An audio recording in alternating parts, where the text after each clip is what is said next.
The long-awaited follow-up to Barbarian, Zach Cregger's newest film, is in theaters right now, but does it continue to propel him forward as one of today's best horror directors, or is it another case of a sophomore slump? Let's talk about Weapons. Can't make a promise, but I do my best. 25 sitting on 25 Rex. Just got started, no, we ain't done yet. And if you want to see where this film, Weapons, landed on my personal best of the year list, stay tuned to the very end and I'll give you that rank. As you can see, I'm wearing my James Coffee t-shirt again, which must mean it's filming day. This is not on purpose. I swear, I just always happen to be wearing this shirt on the day that I'm filmed. Also, it is like 4 million degrees in this garage right now. It's so flipping hot. Like I'm sweating like crazy. So if you see me literally just dripping sweat, it's just because it was 104 today. This is a true story that happened in my town. So this one Wednesday is like a normal day for the whole school. But today was different. Weapons was easily one of my most anticipated films of the year, and there was a lot riding on it because we're over halfway through the year, and just for me personally, a lot of the films I've been really looking forward to have not hit. So I was really excited for Weapons, really hoping it could deliver and just give me something that I could take out of 2025 and really feel good about. I personally was a huge fan of Barbarian, and just like Barbarian, I went into Weapons completely blind, at least as far as you kind of can go these days. I had heard little like rumblings and pieces on the internet, and I've seen the posters. Like I've seen little bits of it. I knew Josh Brolin was in it. Again, I knew the poster. I knew something happened with kids at a certain time in the night. That's about all I knew going into this film. And I think that's the best way to go see Weapons, or really any Zach Cregger film these days, even though he does such a good job at throwing you for a loop and just zigzagging all over the place, not knowing where you're going. The best way to see these movies is just going in as blind as possible. So if you haven't seen Weapons yet, I would recommend just go check it out right now in theaters, see it in IMAX, and stop watching reviews, then come back. When all but one child from the same class mysteriously vanish on the same night at exactly the same time, a community is left questioning who or what is behind their disappearance. Let's kick things off with talking about the cast here, and Josh Brolin and Alden Ehrenreich, hopefully I'm saying that name right, are two big standouts for me. I've never really seen a Josh Brolin film that I didn't like him in. I wouldn't say this is his best performance by any means, but I think he really embodies the character in this film and just makes you sympathize with him just enough, and also still understand some of the decisions that he makes throughout the film. And Alden is just a knockout for me in this. I thought he was so good. Now, he hasn't really been on my radar, even though I've seen him in a few other things here and there, but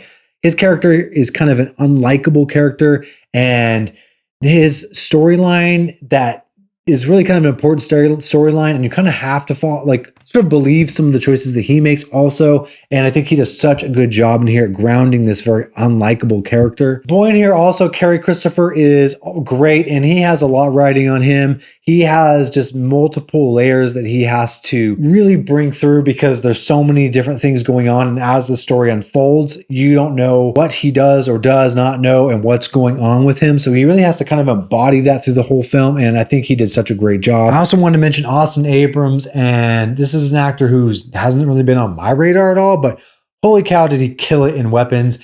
He had another sort of unlikable character, but multi-layered, and he was able to make me just absolutely hate him one minute and then make me love him the next, as well as sympathize with his character. But additionally, he actually brought a lot of humor to his role, which is a role that is not very, he doesn't have a lot of dialogue that would necessarily be humorous, but I think the way he played his character was so good. I think that he really brought a lot of nuance and a lot of different elements to a character that could have been played in a very flat and simple way by anybody else. And of course, I think a lot of it had to do with the writing and direction, of course, from Zach Cregger, but just killed it. Actually, to be honest with you, I think his performance is probably my favorite in the movie personally, just because I really enjoyed his character. There's a few couple little surprise, no, I don't want to say cameos because they're not cameos, but just castings in here that maybe if you saw the trailer, they were in there. Honestly, I don't know. Again, I haven't seen the trailer.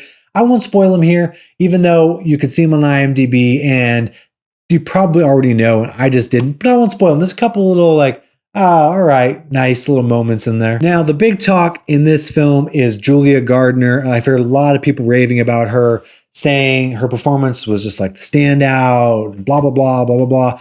I am not a Julia Gardner fan. So that puts me in a place where I'm already going to be a little hesitant to give her just like wild accolades. But I also just don't think she's very good in this film. Now, I will say she's better in this than she was in Wolfman.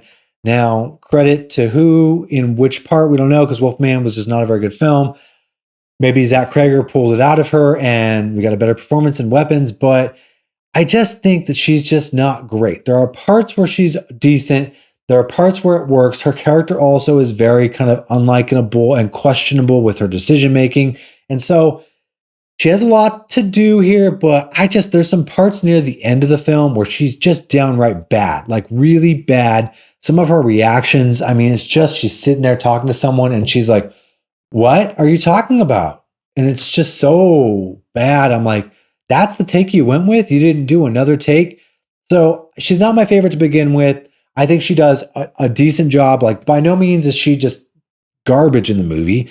She does well enough in certain scenes and with what she needs to portray, but I just don't think she's the best actress. And I don't know, she's not my favorite, and I think she's pretty bad in certain parts of this movie. I briefly mentioned it, but let's talk about the storytelling here in Weapons, and this is one of Weapons' just strongest key points, and one of Zach Cregger's things that he does best, and he's really bringing to horror in 2025 and hopefully beyond. But he takes a story, and I think a lesser writer would have approached the exact same story and told it in a very different way. Now, he has been very transparent in the fact that he wrote like the first half of the film without even knowing where it's going. So that definitely plays into the story structure, because the way it's laid out, that's what was written first. So he wrote with the hook first and then explained it away later.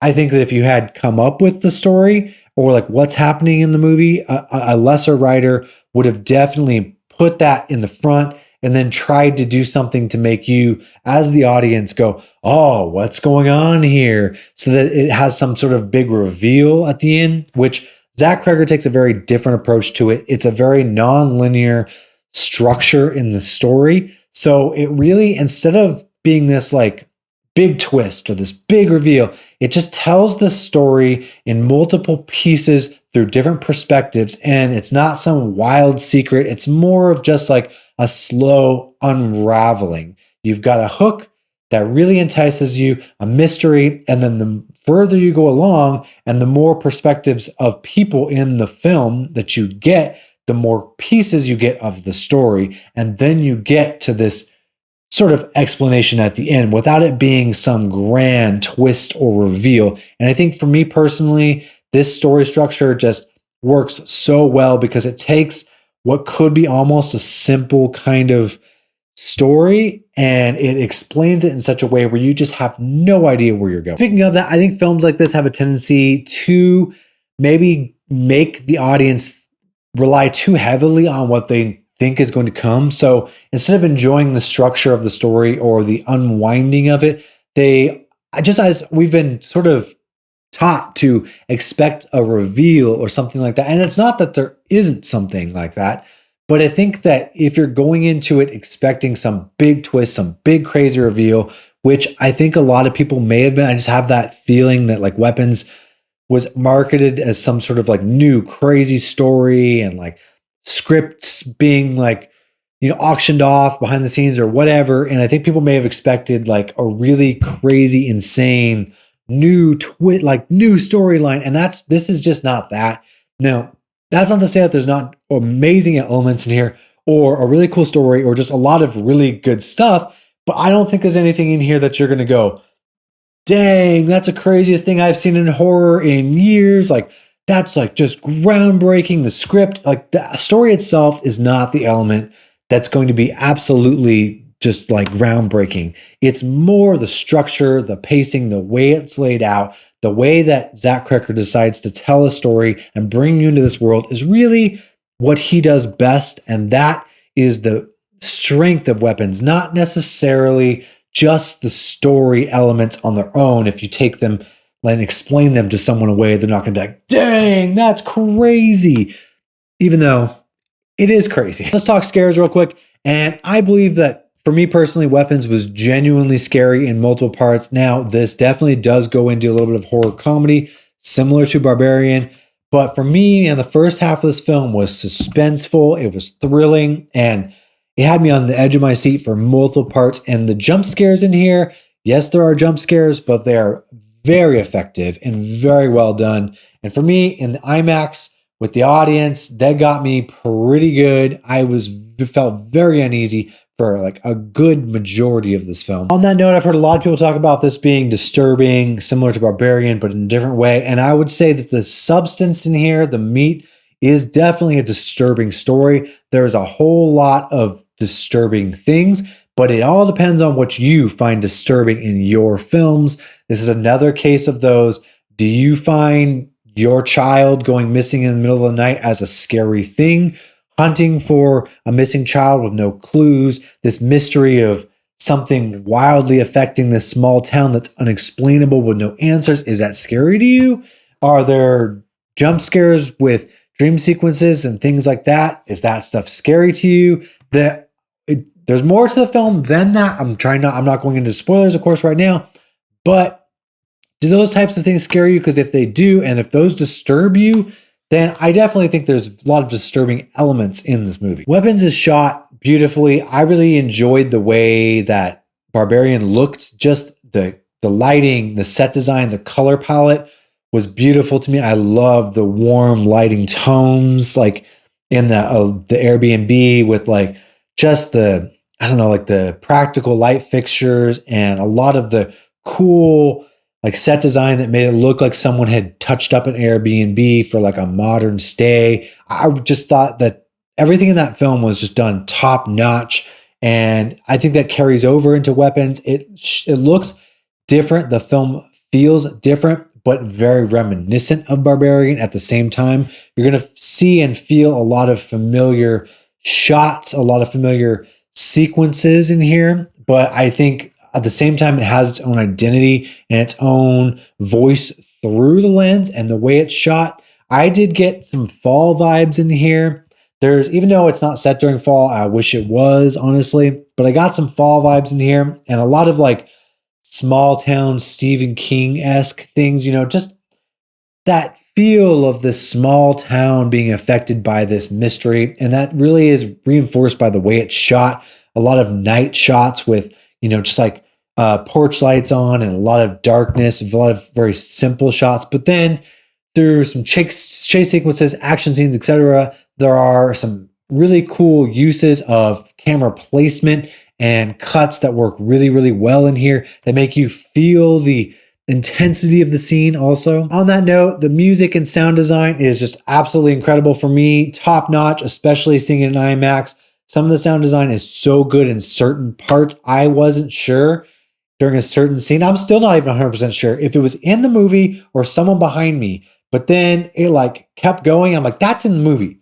But it was used so effectively that it was like quiet and there was music and then there was just like rustling and cabinets opening and like the far left. And it was so well done and creepy. I absolutely recommend seeing this in IMAX if you can. Before I get into spoiler talk, I want to mention a few negatives, some of the things I didn't really like about Weapons, unfortunately. Now, overall, there's some nitpicks here because I did really enjoy Weapons, but I do think that Barbarian as a whole is a bit tighter of a film. It's a bit better structured overall.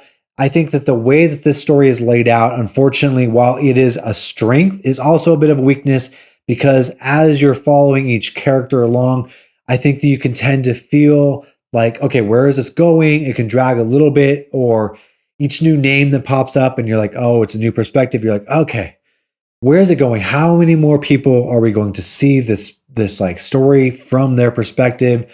I do think there's just a little bit of pacing issues, a little bit of story structure here and there that could have been tweaked to be a little better, as well as there are some characters that are very unlikable here. Now, again, I think that overall it works, but because this is laid out in such a way, and you are seeing so many different characters. When you keep seeing these very unlikable characters over and over and over again, it does make you kind of feel like you need a little something more to grasp onto to carry you through the story. Now, again, I think I still enjoyed it, but it would have been stronger with a little bit more likable characters, just a little bit better structure overall. Additionally, unfortunately, one of the biggest selling points for the film is this mystery of what happens in the beginning of the movie. I'm not going to spoil exactly what happens, but I think that Zach Cregger really intentionally made this choice of doing this little girl voiceover in the beginning of the film, and that was a purposeful thing for him,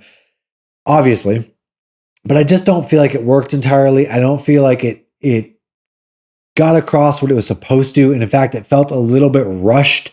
And I kind of wish we had taken a little more time with that mystery in the very beginning. I understand why it wasn't necessarily necessary to go into super detail about that, but I feel like it just didn't land. The voiceover didn't hit for me. The ending of the film ends with the voiceover also, and it just didn't hit. I feel like it could have just really capitalized on it with done a little better and really just hit the film home. And unfortunately, it didn't. It just kind of felt weak towards the beginning and the end, like it could have been left out entirely. My other negative is, while this film does go into some crazy places and it's a crazy story and it gets a bit disturbing, I actually feel like it played it a little too safe in a lot of parts. Now, Barbarian just kind of went for it. It was like balls to the wall.